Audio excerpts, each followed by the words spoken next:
నమస్తే, welcome to Riya News. Montha తుఫాను వచ్చి వారం రోజులు గడిచిపోయిందని తెలుసు. తాను ఇప్పుడు ప్రజల్లోకి వెళితే దాన్ని ప్రజలు ఏ విధంగా స్వీకరిస్తారు అన్న విషయం కూడా జగన్మోహన్ రెడ్డి గారికి తెలుసు. అయినా తీరిగ్గా ఆయన వారం రోజుల తర్వాత ప్రజల పరామర్శ కోసం వెళ్ళి ఏదో రైతులు ఇబ్బంది పడుతున్నట్టు చంద్రబాబు గారి మీద అవాకులు చవాకులు పేలి ఆయన చెప్పాలనుకుంది చెప్పేసి వచ్చేశారు. మరి ఏంటి అసలు జగన్మోహన్ రెడ్డి గారు ఏ వ్యూహం లేకుండానే రైతుల పర్యటనకు వెళ్ళారా? మరి నిజంగానే రైతుల పట్ల జగన్మోహన్ రెడ్డి గారికి అంత చిత్తశుద్ధి ఉందా? తెలుసుకునే ప్రయత్నం చేద్దాం. మనతో పాటు ఉన్నారు Telugu Desam party BC cell organise secretary Kondapalli Ravi గారు. నమస్కారం అండి. సార్, జగన్మోహన్ రెడ్డి గారు తుఫాన్ తీరం దాటి ప్రజలందరూ కూడా సెటరేట్ అయిపోయిన తర్వాత తీరిగ్గా ఏదో విహారయాత్రకు వెళ్తున్నట్టు ఒకసారి అలా వెళ్ళి చూసేసి వస్తే అయిపోద్ది, వాళ్ళలో కూడా ఎంతో కొంత నేను ఉన్నాను అని కోసం వెళ్ళారు అని చెప్పి ప్రజలు అనుకుంటున్నారు. మరి నిజంగానే ఆయన కూడా అదే ఉద్దేశంతో అక్కడికి పరామర్శకి వెళ్ళారు అంటారా? అసలు ఏంటి మరి ఇన్ని రోజుల తర్వాత వెళ్తే అసలు దాన్ని ప్రజలు ఏ విధంగా స్వీకరిస్తున్నారు అన్నది జగన్మోహన్ రెడ్డి గారికి తెలియకుండా ఉండే అంశం కాదు. మీ ఉద్దేశం ఏంటి సార్ దీని మీద? అంటే నా ఉద్దేశంలో అయితే ఆయన ప్రజలు మర్చిపోయారు, వైసీపీ నాయకులు కూడా మర్చిపోయారు. ఎందుకంటే ఆయన అధికారం కోల్పోయిన తర్వాత ఆంధ్రప్రదేశ్లో ఉన్నదానికంటే బెంగళూరులో ఉన్నది ఎక్కువ. ఏదో ఒక ప్రెస్ మీట్ కోసమో ఏదైనా పని ఉంటే రావడం తప్ప ఎంత సీరియస్ ఇష్యూ జరిగినా ఆయన బెంగళూరు నుంచి వచ్చి అదే రోజు ప్రెస్ మీట్ పెడతాడు, అదే రోజు సాయంత్రం వాళ్ళు బెంగళూరు వెళ్ళిపోతాడు. అంటే నేనున్నాను అని చాటుకోవడం కోసమే తప్ప ఈయనకి ఎలాంటి చిత్తశుద్ధి లేదు. అసలు నిజమైన నాయకుడి లక్షణం నిజంగా ప్రజల పట్ల రైతుల పట్ల ప్రేమ ఉంటే మనం 2 ఉదాహరణలు చూద్దాం. ఉమ్మడి రాష్ట్రంలో ఉత్తరాఖండ్లో వరదలు వచ్చాయి, తెలుగు వారందరూ కూడా చిక్కుకొని ఉన్నారు. ఆనాడు తెలుగుదేశం ప్రభుత్వం అధికారంలో లేదు. అధికారంలో లేకపోయినా మన తెలుగువారు అనే ప్రేమతో చంద్రబాబు నాయుడు గారు ఫ్లైట్స్ ఏర్పాటు చేసి అక్కడి నుంచి తెలుగు ప్రజలందరినీ సురక్షితంగా తరలించి కంట్రోల్ రూమ్ పెట్టుకున్నారు. మరి మంతా తుఫాన్ అనే విషయంలో దేశం మొత్తం కూడా ఆంధ్రప్రదేశ్ వైపు చూసింది. ఎంత నష్టం చేయబోతుంది పాపం ఆంధ్రప్రదేశ్ ప్రజల పరిస్థితి ఏంటి? ఇప్పుడు వరి, మొక్కజొన్న, పత్తి, మిరప అన్నీ కూడా దశలో ఉన్నాయి. వాటికి ఎంత తీవ్ర నష్టం జరగబోతుంది. అయ్యా దేవా, కరుణించు దేవుడా, ఈ ప్రకృతి నుంచి మమ్మల్ని కాపాడని దేశ ప్రజలు కూడా ఆంధ్రప్రదేశ్ మీద అలాంటి ఉద్దేశం, జాలి కలిగి ఉన్నారు. అలాంటి సమయంలో కూడా ఈయన ఎక్కడున్నాడంటే బెంగళూరులో ఉన్నాడు. కనీసం శ్రేణులకి ఎక్కడైనా సరే వీళ్ళ నాళ్ళల్లో ఏ రోజు చూడలేదు మేము. ఈ వైసీపీ పార్టీ స్థాపించిన నాటి నుంచి ఏదైనా ప్రమాదం జరిగినా, ఏదైనా అనుకోని విపత్తు వచ్చినా వాళ్ళ క్యాడర్కి ఒక దిశానిర్దేశం, మీరు సహాయక చర్యల్లో ఉండాలి, కానీ ఇలాంటిది ఏది చేయడు ఆయన. వాళ్ళ బ్లడ్లోనే సేవ అనేది లేదు. ఆంధ్రప్రదేశ్లో ఉంటే తుఫాన్కి ఇతను కూడా ఎక్కడ మునిగిపోతాడేమోనని ఆ భయంతో అక్కడే ఉన్నాడు బెంగళూరు ప్యాలెస్లో. తుఫాన్ అయిన వారం తర్వాత తీరిగ్గా ఏం సాగు చెప్పాడంటే హెలికాప్టర్ అంటే అనుమతించలేదంట. హెలికాప్టర్లో రావడానికి కానీ విమానంలో రావడానికి వాతావరణం అనుకూలించక బెంగళూరు నుంచి ఆయన రావాలని నిజంగా ఈ రాష్ట్రం పట్ల ప్రేమ ఉంటే, చిత్తశుద్ధి ఉంటే కారులో రావచ్చు. ఒక మాజీ ముఖ్యమంత్రిగా అతనికి ఆ కాన్వాయ్ కూడా ఏర్పాటు ఉంది. మన బోర్డర్లోకి రాగానే సెక్యూరిటీ ఏర్పాటు చేస్తారు. వచ్చి వాళ్ళ తాడేపల్లి ఇంట్లో కూర్చొని, కేంద్ర పార్టీ కార్యాలయంలో కూర్చొని అతను కూడా ఏదైతే మేము ఉత్తరాఖండ్ వరదలు అప్పుడు ప్రతిపక్షంలో ఉన్నా సరే ఏ విధంగా మా చంద్రబాబు నాయుడు గారు మానిటరింగ్ చేసి తెలుగుదేశం పార్టీ తెలుగు ప్రజలను కాపాడారో ఈయనకు చిత్తశుద్ధి ఉంటే, మీరు శ్రేణులు ఇలా ఉండండి, అక్కడ ఎక్కువ ఎఫెక్టెడ్ అయ్యే ఏరియాస్ ఏవో మీరు అందరూ అలర్ట్గా ఉండాలి, మన వంతుగా సాయం చేయాలి. ఎక్కడా పిలుపునిచ్చిన దాఖలాలు లేవు, వారు ఎక్కడా కూడా లేరు. నిరంతరం ఆర్టీజీఎస్ సెంటర్లో ముఖ్యమంత్రి చంద్రబాబు నాయుడు గారు, ఉప ముఖ్యమంత్రి పవన్ కళ్యాణ్ గారు, నారా లోకేష్ గారు మొదలుకొని అధికారి వరకు, కింది స్థాయి కార్యకర్త వరకు మాకు కూడా ఎప్పటికప్పుడు కాన్ఫరెన్సెస్, మీ ఏరియాలో ఫ్లడ్ వస్తే ఒకవేళ ముంపు ప్రాంతాలు ఏమున్నాయి, తాటాకిళ్ళు ఎక్కడైనా ఉన్నాయా ఐడెంటిఫై చేశారా, అక్కడ ఉన్న ముసలి వాళ్ళని తరలించారా, ఎక్కడన్నా సెంటర్ లేక అవసరమైతే మీ ఇళ్లల్లో కూడా పెట్టుకోండి, కార్యకర్తల ఇళ్లల్లో మీ ఇంట్లో సేఫ్గా పెట్టుకోండి. ఎందుకంటే తెలుగుదేశం పార్టీ సిద్ధాంతం సమాజమే దేవాలయం, ప్రజలే దేవుళ్ళు. ఆనాటి నుంచి ఈనాటి వరకు 47 సంవత్సరాలకు మేము అదే సిద్ధాంతాన్ని ఫాలో అవుతున్నాం. అంత సేవ కలిగిన పార్టీ మా పార్టీ. చంద్రబాబు నాయుడు గారు ఆ వయసులో కూడా నిరంతరం ఆ రకంగా శ్రమించి ఆయన కష్టాన్ని చూసి తుఫాను కూడా ఈ రాష్ట్రం మీద ప్రమాదం లేకుండా వెళ్ళింది. మనం అందరం సంతోషదగ్గ విషయం. చాలా తీవ్ర నష్టం చేయాల్సిన తరుణంలో సామాన్య ప్రజలు కూడా మాట్లాడుకుంటున్నారు.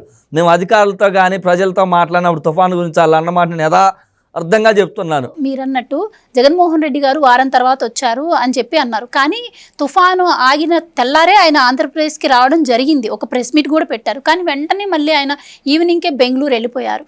మరి పరామర్శించేది ఉండే వెంటనే వెళ్ళి అప్పుడే పరామర్శించాలి. కానీ 1 వీక్ తర్వాత ఇప్పుడు తీరిగ్గా రావడం వెనక రకరకాల వాదనలు వినిపిస్తున్నాయి. ఒకటేంటంటే మీరన్న పాజిటివిటీ చంద్రబాబు గారి మీద, ప్రభుత్వం మీద ప్రజల్లో బాగా పెరిగింది. సో ఆ పాజిటివిటీని డైవర్ట్ చేసేందుకు గాను జోగి రమేష్ గారి విషయంలో ఆ పార్టీ మీద వస్తున్నటువంటి వ్యతిరేకతను తగ్గించుకునేందుకు గాను అప్పుడప్పుడు షెడ్యూల్ చేసినటువంటి యాత్ర ఇది అని అంటున్నారు. ఎంతవరకు ఖచ్చితంగా అదే ఈ తుఫాను తర్వాత తుఫాను విషయంలో ప్రభుత్వం తీసుకున్న చర్యల విషయంలో, సహాయక చర్యల విషయంలో ప్రజలు చాలా సంతృప్తిగా ఉన్నారు. అధికారులకు కూడా ఇంత బాధ్యతాయుతమైన మాకు పనులు అప్పచెప్పారు చంద్రబాబు నాయుడు గారు, ప్రజలను మేము రక్షించగలం, వాళ్ళు కూడా చాలా ప్రౌడ్గా ఫీల్ అవుతున్నారు. మేము మాట్లాడినప్పుడు గ్రౌండ్ స్థాయిలో ప్రజలు కానీ అధికారులు అన్న మాట అంటే అందరికీ చాలా వింతగా అనిపించవచ్చు. ఇదేదో చంద్రబాబు నాయుడు గారికి భజన చేస్తున్నట్టు నిజంగా ఆయన మాట ఏంటో తెలుసండి. చంద్రబాబు నాయుడు గారి కష్టాన్ని చూసి చంద్రబాబు నాయుడు గారు ఆ విధంగా పని రాక్షసుల్లా ఉంటే తుఫాను కూడా భయపడి వెనక్కి వెళ్ళిపోద్దండి, మనం ఎవరం భయపడాల్సిన అవసరం లేదన్నారు. అంటే ఆయన కమిట్మెంటు, అంటే ప్రజల పట్ల పదవి అనేది అలంకారం కాదు, బాధ్యత. జగన్మోహన్ రెడ్డిలా పదవి అనేది ప్యాలెస్లో కూర్చోవడానికి కాదు. అందరూ అన్నమాట. ఈయన ఏం చేశాడు, తుఫాను తర్వాత వచ్చాడు. తుఫాను తర్వాత నిజంగా చిత్తశుద్ధి ఉంటే వాళ్ళ శ్రేణులకు పిలుపునిచ్చి మేము ఎమ్మటే ప్రభుత్వం తరపున కానీ పార్టీ తరపున కానీ ఎవరైతే ఈ ముంపు ప్రాంతాల్లో ఉన్న ప్రజలకి నిత్యావసర సరుకులు రేషన్ పంపిణీ చేశాం. అదేవిధంగా ప్రభుత్వం కూడా రేషన్ పంపిణీ చేసింది. ఎక్కడైనా వీళ్ళు అలాంటి సహాయ కార్యక్రమాల్లో పాల్గొనలేదు. ఒకవేళ వస్తే ఇలాంటి కార్యక్రమాలు ఎక్కడ చేయలేదు అంటారో అని ప్రజలు చీకొడతారని భయపడి బయటికి రాలేదు. మళ్ళీ బెంగళూరు వెళ్ళిపోయాడు. బెంగళూరు వెళ్ళిపోగానే ఈ లిక్కర్ స్కామ్లో ఏదైతే వాంగ్మూలం ఇచ్చాడో జనార్దన్ రావు అన్ని ఆధారాలతో సహా అరెస్టు చేసిన తర్వాత ఒక భయం పట్టుకుంది జగన్మోహన్ రెడ్డికి. ఇప్పటికే గత ప్రభుత్వంలో అమ్మిన లిక్కర్ స్కామ్ మీద విచారణ జరుగుతూ ఉంది. అందులో ఎవరు అవునన్నా కాదన్నా ప్రధాన సూత్రధారి, పాత్రధారి అన్నీ కూడా జగన్మోహన్ రెడ్డి వైపే వేలెత్తి చూపిస్తున్నాయి. వాళ్ళ నాయకులు విజయసాయిరెడ్డితో సహా అన్నీ చెప్పేశారు. పేరు బయటికి చెప్పకపోయినా సూత్రధారులు, పాత్రధారులు ఎవరనేది. కానీ ఈ లిక్కర్ స్కామ్తో పాటు ఆ లిక్కర్ స్కామ్ ఎక్కడ బయటకు వస్తుందో మళ్ళీ ప్రజల్ని డైవర్షన్ చేయాలి. ఇది నా మీదగా జుట్టుకునేలాగా ఉంది. ఎందుకంటే జనార్దన్ రావు ఇచ్చిన స్టేట్మెంట్లో ఒక లిక్కర్ ఈ కల్తీ మద్యం అనేది తయారు చేసింది డబ్బు కోసమే కాకుండా ప్రభుత్వం మీద బురద జల్లాలి, ప్రభుత్వాన్ని అస్థిరపరచాలనే స్టేట్మెంట్ కూడా ఖచ్చితంగా ఇచ్చారు ఆయన. ఈ కూటమి ప్రభుత్వం మీద ప్రజల్లో వ్యతిరేకత తీసుకురావాలని. ఇవన్నీ కూడా జగన్మోహన్ రెడ్డి డైరెక్షన్ లేకుండా జరగవు. ఎందుకంటే వైసీపీలో జగన్మోహన్ రెడ్డి ఏదైతే చెప్తారో మాట్లాడమంటే మాట్లాడాలి, కూర్చోమంటే కూర్చోవాలి. ఎంత పెద్ద నాయకుడికైనా స్వేచ్ఛ అనేది ఉండదు. అంటే ఇవన్నీ తీసి పక్కన పెడితే జగన్మోహన్ రెడ్డి గారు మాట్లాడిన రైతుల విషయానికే వద్దామండి.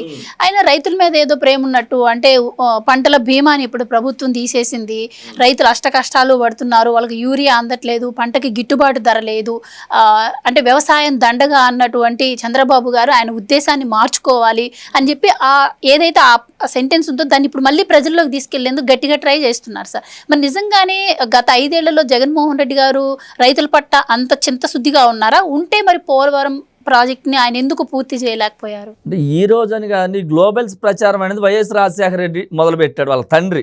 ఇది చంద్రబాబు నాయుడు గారు వ్యవసాయం దండగా అన్నారని.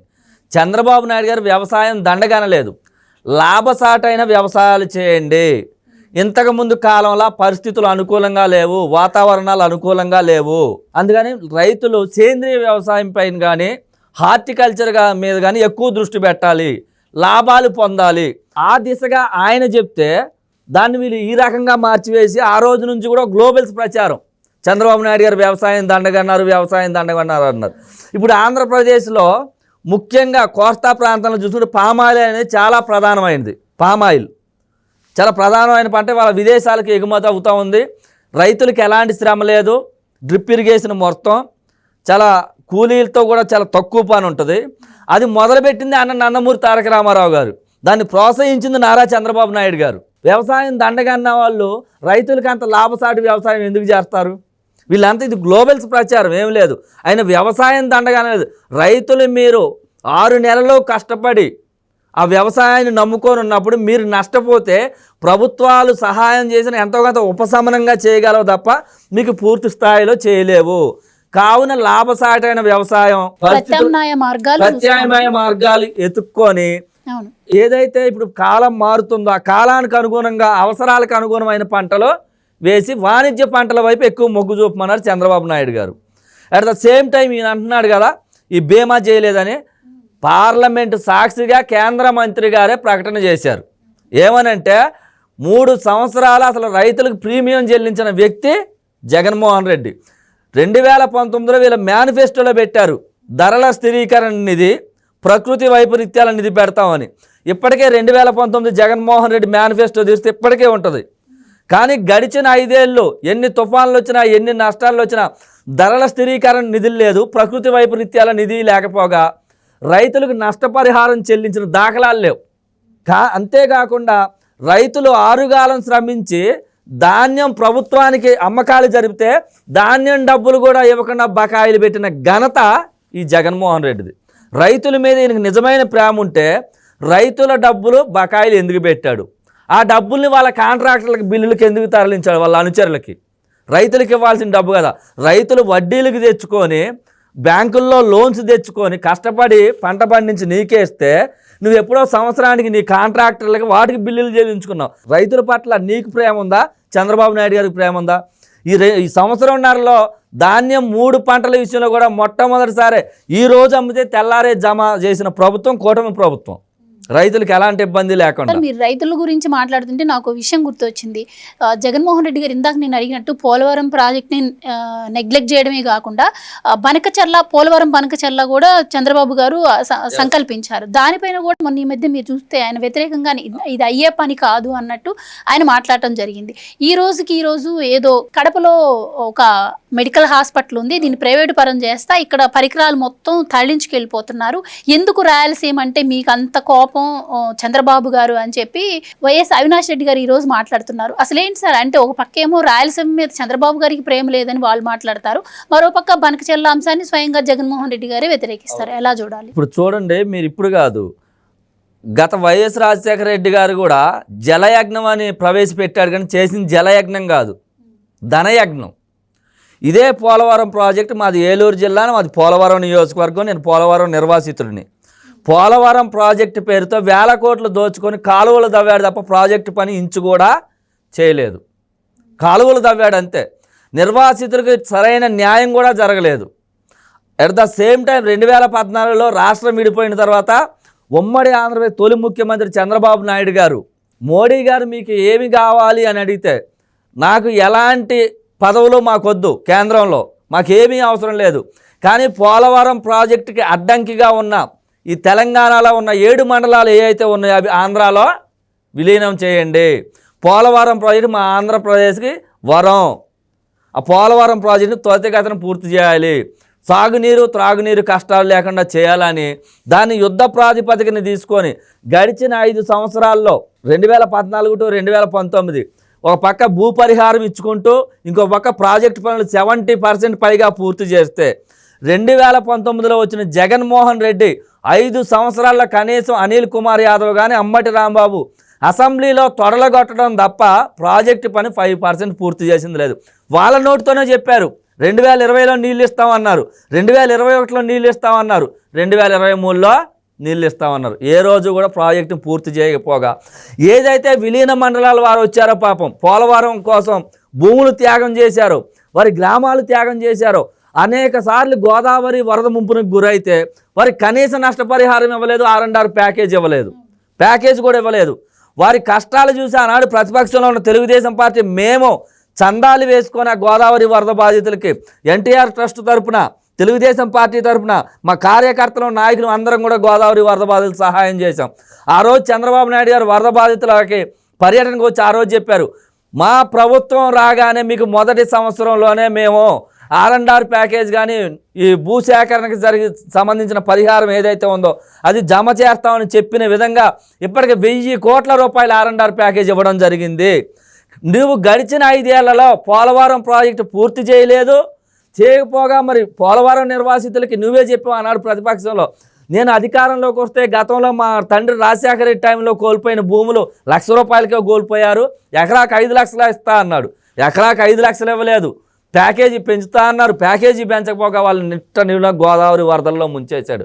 పోలవరం ప్రాజెక్టు కొంత లేట్ అవుద్ది, లేట్ అయినా సరే ఆంధ్రప్రదేశ్ రైతులు ఎవరో ఇబ్బంది పడకూడదని ఆనాడు పట్టిసీమ ప్రాజెక్టుని డిజైన్ చేసి యుద్ధ ప్రాతిపదికన 6 నెలల్లో పట్టిసీమ ప్రాజెక్టు పూర్తి చేసిన ఘనత చంద్రబాబు నాయుడు గారు. ఆనాడు పట్టిసీమ ప్రాజెక్టు కడుతుంటే అది పట్టిసీమ కాదు వట్టిసీమ అన్న ఈ జగన్మోహన్ రెడ్డి గడిచిన 5 ఏళ్ళు కూడా అదే పట్టిసీమ ద్వారా రైతులకు నీళ్ళు ఇచ్చాడు. ఆ పట్టిసీమ లేకపోతే ఆంధ్రప్రదేశ్ ఎడారిగా మారే పరిస్థితి.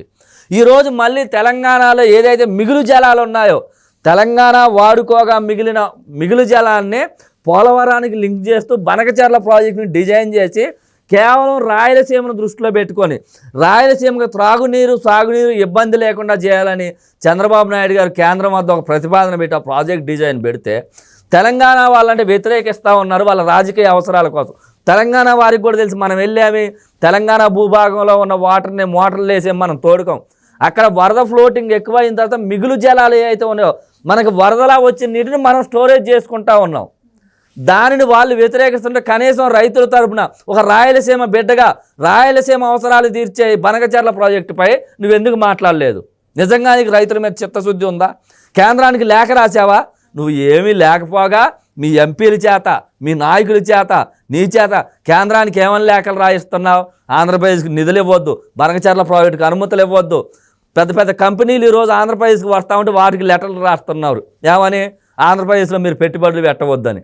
అంటే రైతు బిడ్డలు ఉద్యోగులుగా ఎదగడం ఈయనకి ఇష్టం లేదు, రైతు బిడ్డలు రైతు కూలీలుగానే ఉండాలి, రైతులు ఎదగడం ఈయనకి ఇష్టం లేదు, రైతుల పట్ల నిజమైన చిత్తశుద్ధి లేదు. మీ హయాంలో సచివాలయాల ద్వారా మీ వైసీపీ నాయకుడు ఎవరైతే చెప్తే ఎవరి పేరు చెప్తే వారికే యూరియా బస్తాలు ఇచ్చేవాళ్ళు. ఇవాళ నిష్పక్షపాతంగా సచివాలయాల ద్వారా గ్రౌండ్ లెవెల్లో సహకార మార్కెటింగ్ సహకార వ్యవస్థ ఏదైతే ఉందో దాని ద్వారా అర్హులైన రైతులందరికీ కూడా ఎరువులు అందించడం జరుగుతుంది. నీ హయాంలో సహకార వ్యవస్థలు కూడా నిర్వీర్యం అయిపోయాయి. 38,000 కోట్ల అవినీతి జరిగింది, 3,800 కోట్ల అవినీతి. సహకార వ్యవస్థ నిర్వీర్యం చేసిన ఘనత నీది. రైతులకు పట్టుకొమ్మల సహకార వ్యవస్థలు ఈరోజు వచ్చి నువ్వు వారం తర్వాత వచ్చి కపట ప్రేమ కేవలం ఏమిలే పెడలలో జోగి రమేష్ అరెస్ట్ అవ్వడం, ఆ లిక్కరు మళ్ళీ పాత లిక్కర్ స్కామ్ విచారణ ఇవన్నీ కూడా ఆ లింక్తో ముడిపడి ఉండడం, ఇదంతా ఎక్కడికి వచ్చి నా మీద పడుతుందో ఇదంతా డైవర్షన్ చేసి ఇంకొక పక్క ఏం చూడండి, ఎప్పుడైనా చూడండి ప్రతిపక్షంలోకి వచ్చిన దగ్గర నుంచి అతను ఏ పరామర్శ పెట్టనివ్వండి, పరామర్శకు వెళ్ళే వాళ్ళు ఎలా వెళ్ళాలి? ఒక 10 మందో 20 మందో వెళ్తారు, పరామర్శ చేస్తారు, వారికి తోచిన సహాయం చేసేవారు. ఈయన అలా వెళ్ళడం పోలీసులు కూడా చెప్తారు అక్కడ ఉద్రిక్త పరిస్థితులు ఏర్పడితే మీరు లిమిటెడ్గా వెళ్ళమని. కానీ ఇతను ఇక్కడ తాడేపల్లి దగ్గరే మొదలెడతాడు బల ప్రదర్శన. ఆ సోషల్ మీడియా ఆ ఫొటోస్ పెట్టుకొని అమ్మ మా జగనన్న ఎలా ఓడిపోయాడని వీళ్ళు వెలివేసను. అంటే వీళ్ళు బల ప్రదర్శన తప్ప జనం మీద ప్రేమతో కాదు. వీళ్ళకి స్టార్టింగ్లోనే తాడేపల్లిలో జగన్ అడుగు పెట్టగానే కెమెరామెన్లో ఆర్టిస్టులు మొత్తం మొదలైపోతారు. నిన్న చూడండి మీరు పెడన మండలంలోనేమో రైతులు పరామర్శ చేశాడు, వెంకటేశ్వరరావు అనే వ్యక్తి మచిలీపట్నం నుంచి వచ్చాడు.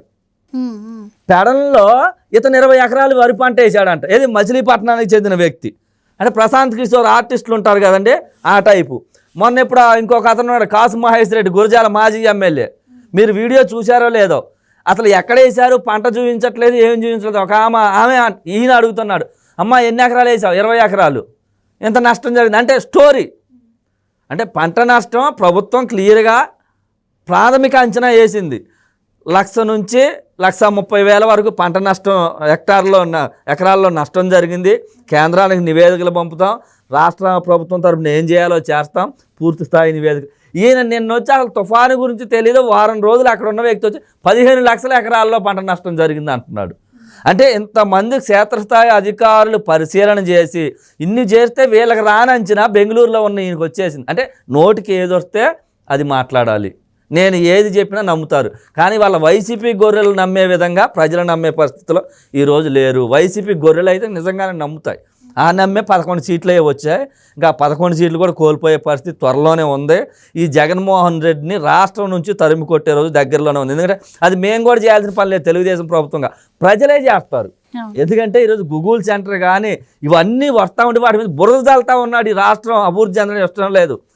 పెట్టుబడిదారులు కూడా ఒక పక్క జగన్మోహన్ రెడ్డి అని రాక్షసుడు ఉంటే మేము రాలేమంటున్నారు. అలాంటి పరిస్థితులు ప్రజలే తరిమేస్తారు ఈ రాష్ట్రం నుంచి. నువ్వు బెంగళూరుకే శాశ్వతంగా అక్కడ పర్మనెంట్ అవు, లేదా నీ అవినీతి కేసులు అయితే ఒక తీహార్ జైల్లో ఏదో నీకు పర్మనెంట్గా సొల్యూషన్ బాగానే ఉంటుంది, నువ్వు కంగారు పడాల్సిన అవసరం లేదు.